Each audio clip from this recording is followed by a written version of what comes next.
do something a little different this hour. Our lead comes from Fantasyland, if you will, and LeBron James popped up on the Manning cast earlier this week.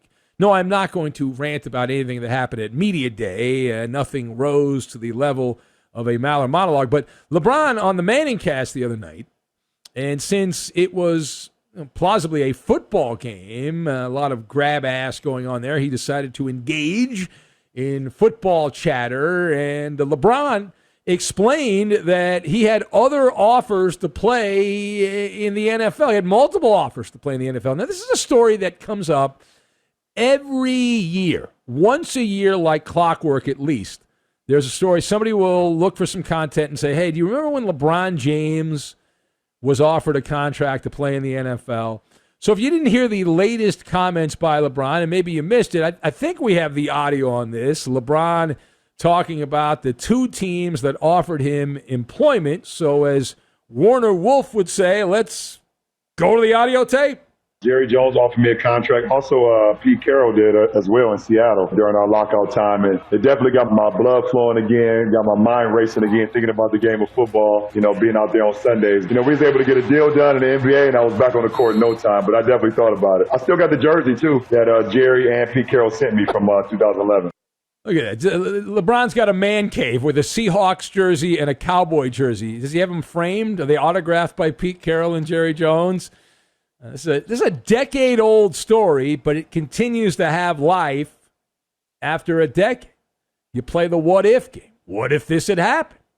And many people bringing that up and saying, well, what if LeBron had done this, and would LeBron James have done well? So let's discuss the question, would LeBron have controlled the NFL the way that he does the NBA? Many people seem convinced that LeBron is such a unicorn of an athlete that he would have absolutely reigned supreme in the NFL. So would he? I'm shaking my head.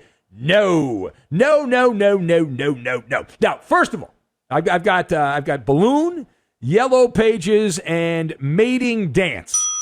And we'll connect all these things together. So this is a great hypothetical conversation. I'm not against these conversations. This is what's known in our business as an evergreen topic.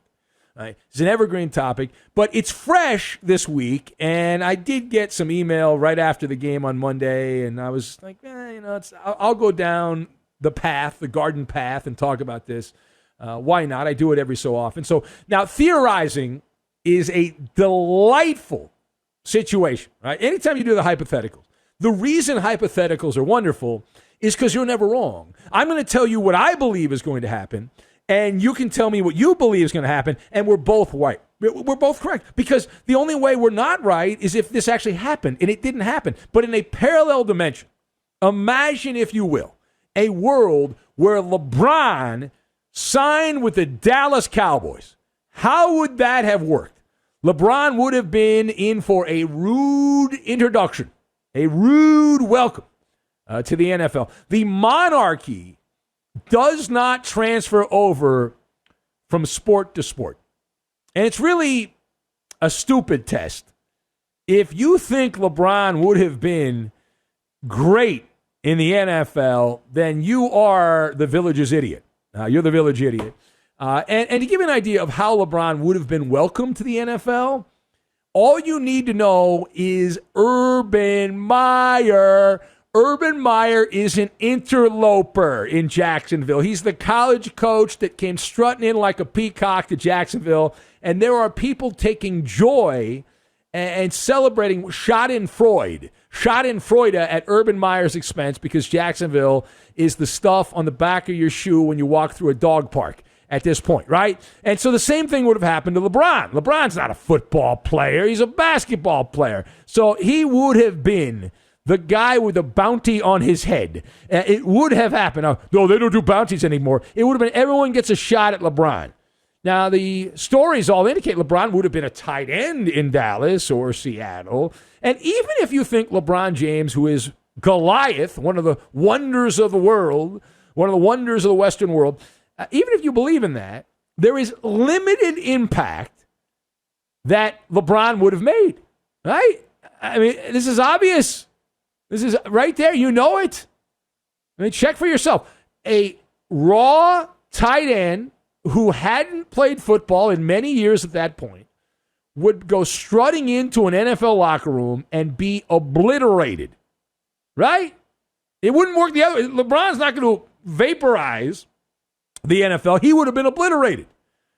All right, so I can burst your balloon on this, and all I need to do is point out Travis Kelce, or for that matter, Darren Waller. And these guys, dollar for dollar, are right at the very top among the tight ends right now in the NFL. Big, burly players, strong as a horse. There are some weeks where Travis Kelce is a non-factor. There are some weeks where Darren Waller of the Raiders is a non-factor or makes little impact. And Travis Kelce has averaged as the very top tight end in football over the last couple of years. Kelce's averaged 7.7 targets per game. That's in his career. Darren Waller, who is an up-and-comer here recently, he is averaging 5.6 targets per game. Now, for comparison's sake, LeBron James has averaged 19.5 field goal attempts per game in his basketball career. Well, you say, well, it's not the same thing, and you only run 60 to 70 plays in an NFL game.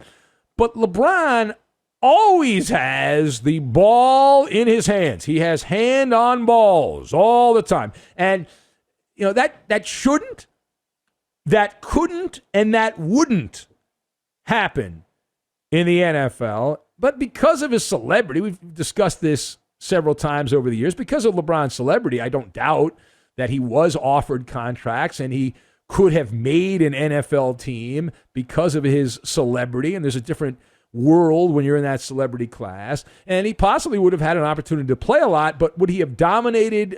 No.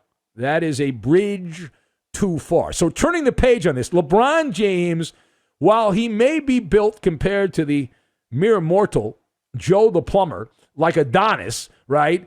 Regardless, based on his body of work in basketball, he's not cut out for football. So every time this story comes up, I just roll my eyes at it. LeBron is your classic show pony. He's got a warning label. Handle with care. What happens when there is physicality in basketball? It doesn't happen very often. Physicality in the watered-down NBA, it's an inconvenience. And when LeBron gets fouled in basketball, he needs a wambulance.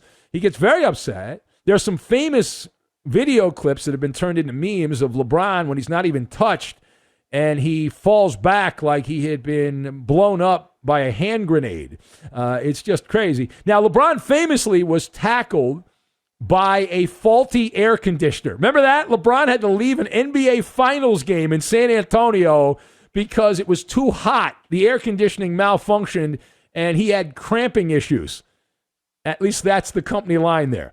So a guy that was knocked out by a faulty air conditioner, that guy's going to play in the NFL? Okay, I'm sure that's the case. Now, close your eyes and imagine LeBron getting trucked like Rob Gronkowski did at that Ram game with the Buccaneers. You saw that highlight. I was at that game. And even in a glass box I was sitting in the press box, that linebacker, Terrell Lewis, who came over and delivered a body blow. If that happens to LeBron, you know what he does? He runs off, he grabs the yellow pages and looks up guardian angel. I need a guardian angel. One of his goon bodyguards would have gone out on the field with bloody knuckles and beaten up the Ram linebacker who had done that. All right, final thought. So LeBron, who can't make it through an NBA regular season game, playing less than 100%. Actually, he often makes it where he takes quarters off, is what I'm trying to say. There'll be a point where he's not all there. Cutting corners, right? Saving energy for the playoffs. And you've got load management.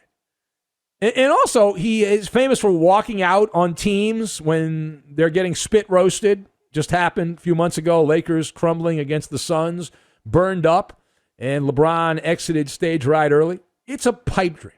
It is a pipe dream to think that would have been avoided in the NFL for LeBron. And then again, the NFL, I will say this for pro football, they have this bizarre ritual of a mating dance with NBA stars. And this goes back at least 60 years.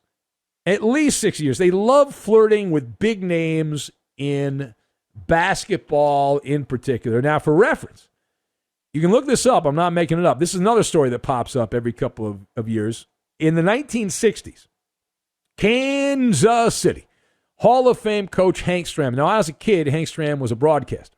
And I often quote Hank Stram, and he had the line, matriculating the ball down the field. That's a Hank Stram line. That's my homage to Hank Stram, the old coach that I listened to as a broadcaster. Anyway, Hank Stram, when he was coaching in Kansas City, he wanted to sign Wilt Chamberlain, the most dominant offensive force in the history of the NBA, Wilt Chamberlain. And he wanted to sign Wilt Chamberlain, who's like he was like 7'2" or something like that. Now, Wilt's claim to fame was he claimed to sleep with 20,000 women. The math on that's a little fuzzy, but anyway, as a wide receiver. So Chamberlain, he was in the NBA at the time. He was playing for the Warriors, but he had played college ball in Kansas, not far away from Kansas City, where the Chiefs play, obviously. And so Wilt wanted to play in the NFL, the legend goes, but he was not allowed to play because of his basketball contract.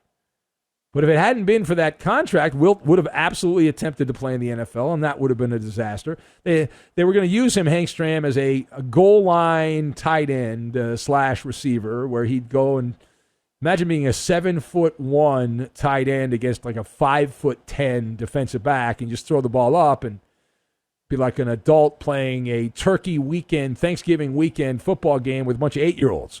You're going to do pretty well in that. You're going to do pretty well. But wait, there's more. According to an old David Halberstam book, Michael Jordan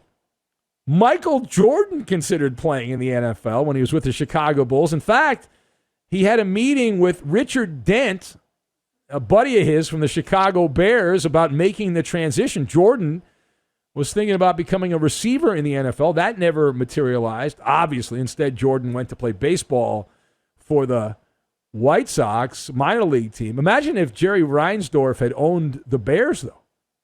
Does Jordan go play for the Bears instead of playing for the White Sox minor league team? Inquiring minds would like to know. More recently, there was a player by the name of Nate Robinson, won a slam dunk title or two in his day. He tried out for the Seattle Seahawks in 2016. Didn't work out so well for Nate. But it's a one-way street. I have noticed the NBA teams aren't asking, like Randy Moss when he was the big star, hey, Randy, you want to come play shooting guard? Or Joe Thomas, the old offensive lineman for the Browns, hey, would you like to come be the paint-cleaning bully guy and get a lot of rebounds and set screens? They don't do that. It's only a one-way situation.